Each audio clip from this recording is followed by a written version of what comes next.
What's up guys, this is Shane here from House of Cards TCG, and today we're going to go over all the ins and outs of how to beat Purrely. This deck is shaping up to be the best deck of the format. It's a really powerful deck. It has a lot of flexibility, a lot of recursion, so we're going to go over how to best counter this strategy.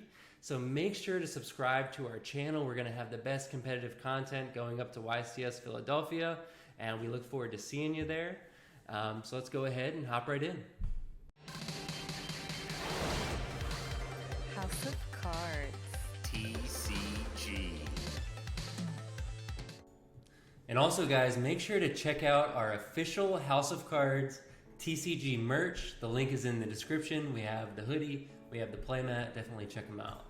So first thing we're gonna go over is the typical end board you're gonna see. And with Purrely, it's a little bit of an RNG deck because you never really know what you're gonna hit off of the Purrely.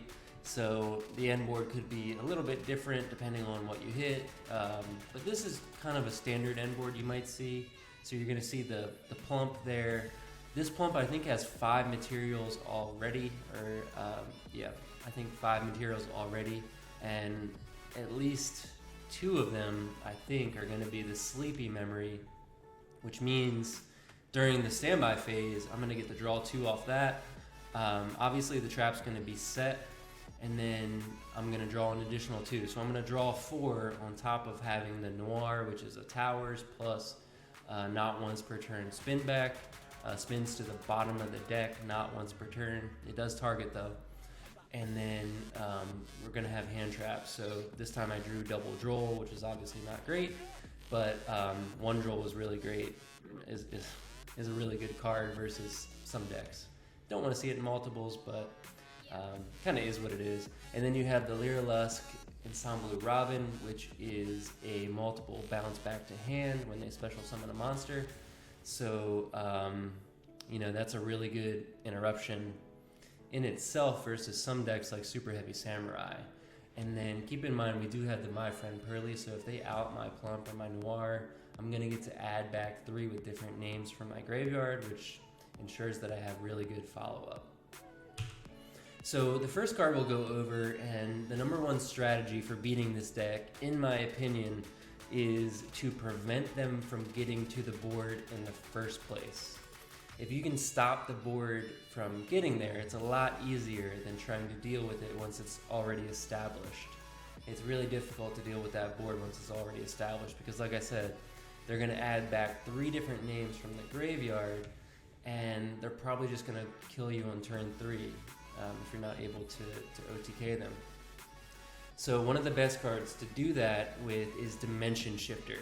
This card stops them from getting the materials in the graveyard for something like a Purrely Lily to be able to attach. So this card can be good. It's not the end all be all. If you draw this, you're not simply going to win.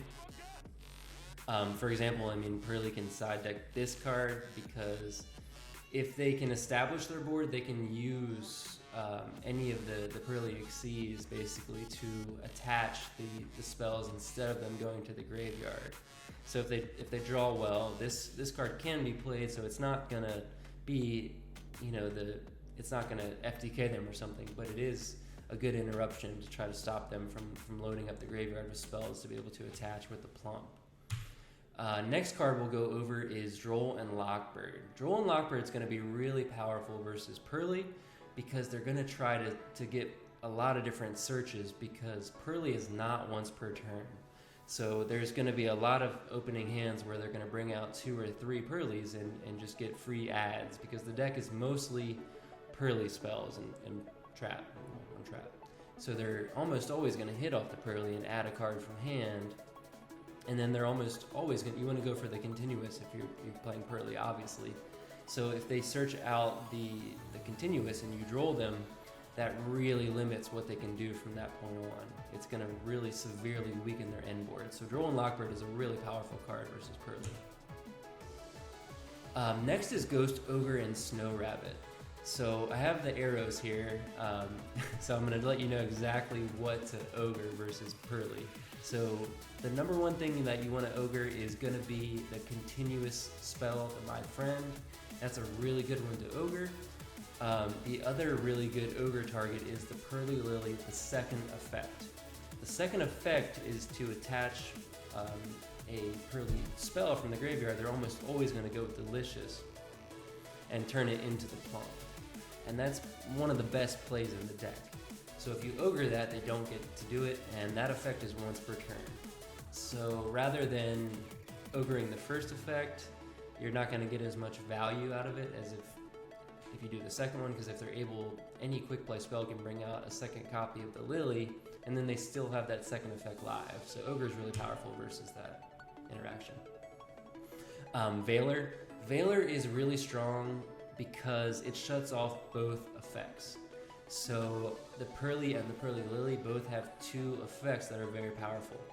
So the main one to Veiler would be the Purrely Lily, because it's going to shut that card off completely. It's going to stop their search, and that is the most powerful search in the deck because they play 3 of all the really good ones, so they're going to be able to pick which card they want to add. So if you can Veiler that, it's a once per turn effect. It shuts off the second effect too, unless they can bring on another one, but then they're expending additional resources. And Veiler's not once per turn, so if you have multiple, you can really abuse it versus Purrely. The only thing to look out for is that the deck does play a lot in the draw phase to try to play around Draw and Locker, but they're still going to have to do stuff in the main phase. So a Veiler can come in handy, and like I said, you want to hit the Lily. Next card is DD Crow. DD Crow is going to be a strong card versus Purrely. So DD Crow, what you're going to want to do is DD Crow the target for Purrely Lily. So typically it's almost always going to be Delicious.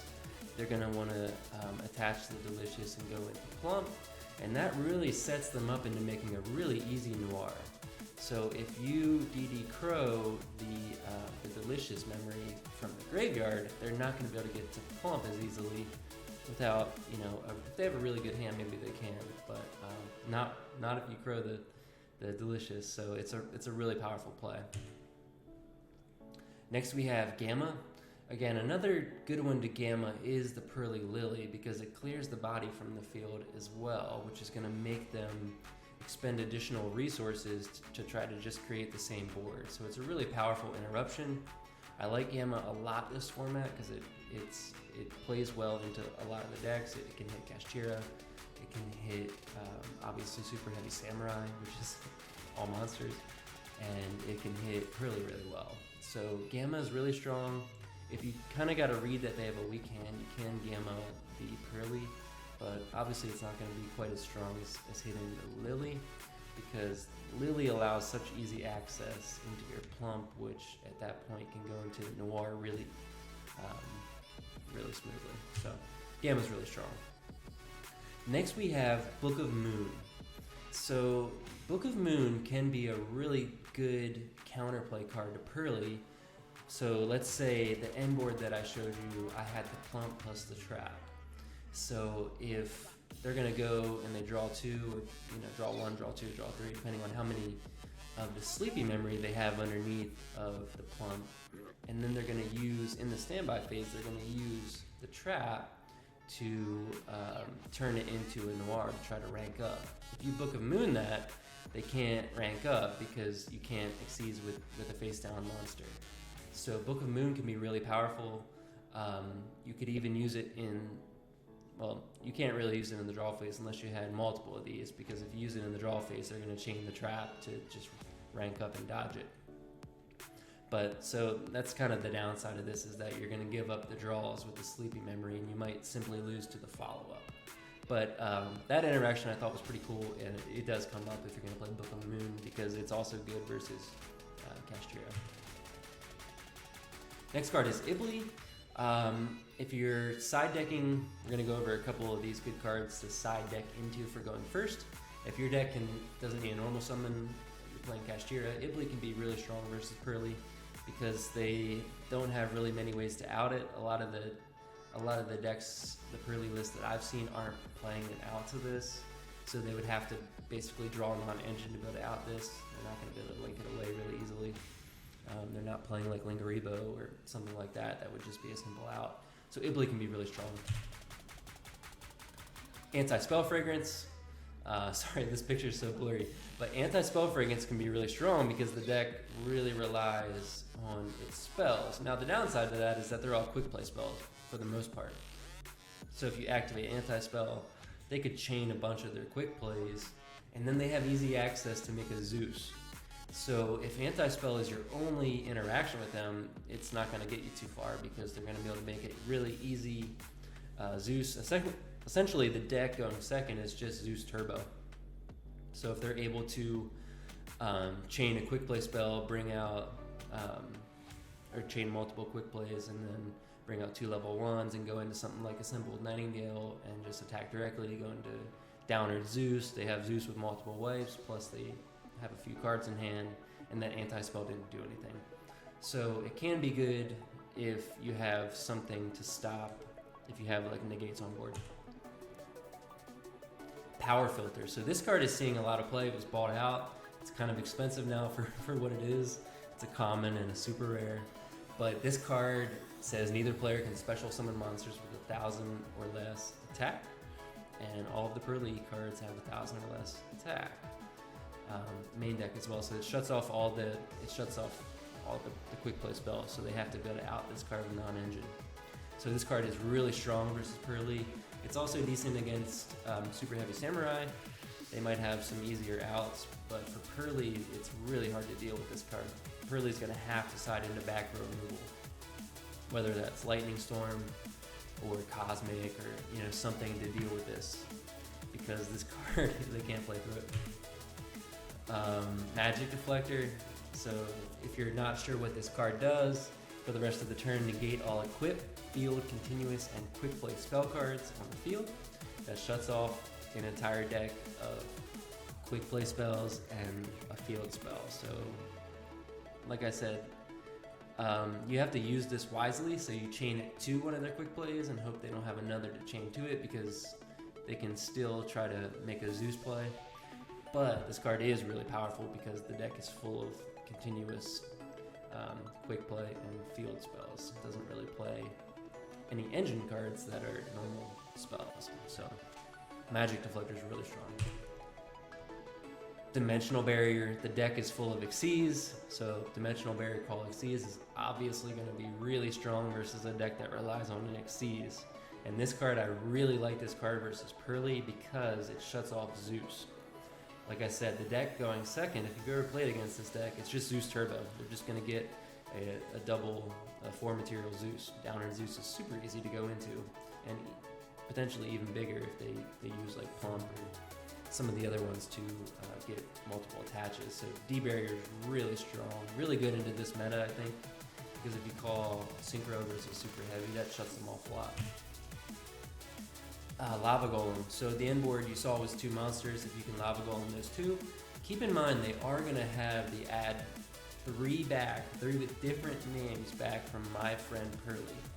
So if you can't OTK through this, it might not be the best idea to play this card, because they're going to just beat you on turn 3. They're going to have so many resources. Or if you can't, if you can set up a bunch of negates, that could be pretty good too. And if they have the field spell, they're going to get even more resources, because it's going to be able to E-Telly back, or E-Telly out a Purrely Lily or a Purrely, and just search more resources. Same thing with Kurikara. They're going to activate their effects in the standby phase, ideally, to get the draws. If they don't have any Sleepy underneath of it, then this card isn't going to be that good. But typically they're going to activate their effects in the standby, and then you use Kurikara, you tribute it, and that threat is gone. But keep in mind, they are going to have the follow-up. This deck does have insane follow-up. So Kurikara is good at clearing the board, but with the caveat that you have to do something. This can't be your only play, or else they're just going to beat you on the next turn. Next card is Santa Claus. This one's seen a lot of play because this summons in defense, and it gives you something to attack into to make into a Zeus. Like in the mirror match, you make it really easy Zeus. Any deck that can utilize Zeus, Santa Claus is pretty good, a little bit better than a Kaiju in my opinion. The only downside is you have to get rid of this thing or else they draw a card at end phase, but Santa Clausing away the Noir.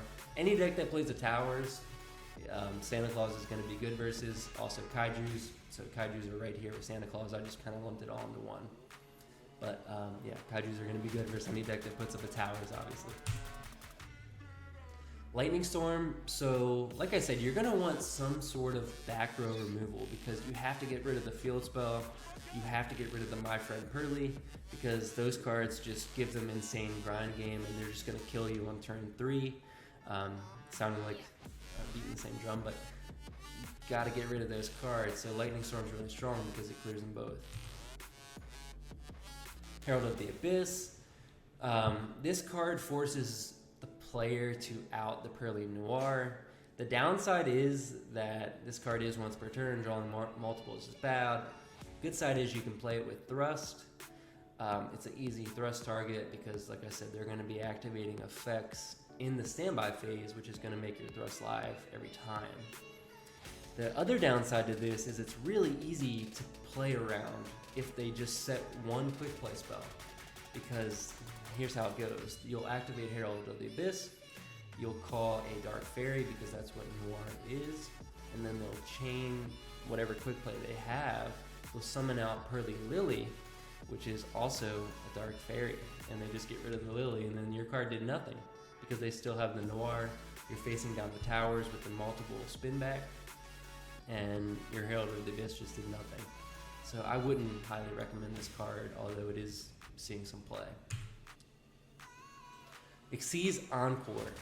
What I really like about this card is that you can use it in the draw phase, and you target their pump, and it prevents them from responding to this card, so they can't chain the trap to try to rank up and dodge it, and you essentially eliminate the threat. The downside is that, again, a lot of these cards, you can't just have this card because they're going to have insane follow-up. You have to have this plus be able to OTK them, or plus be able to set up a crazy negate board or something that they can't play through. If you just have Xyz Encore, it is one of the stronger cards just to have as a single because it deals with the threat, can't be responded to. But that being said, I would want to have this in unison with something like a Cosmic, because draw phase I can use my Cosmic or Twin Twisters and hit the My Friend Purrely or the field spell both, and then use Xyz Encore, and that's just a really powerful interaction. They don't get the draws off of having the Sleeping Memory as the material. So Xyz Encore is one of the best cards. I would recommend picking this card up. I know it has really increased in price. It's hard to find. It really desperately needs another reprint. But otherwise, I think this card is really good. So that is all we have for Purrely. Let me know down below if there's anything that we might have missed, if there's any silver bullet kind of cards that you've noticed in your testing.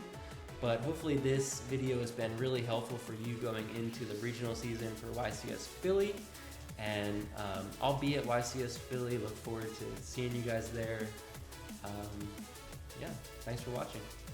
Shane from House of Cards TCG, signing out.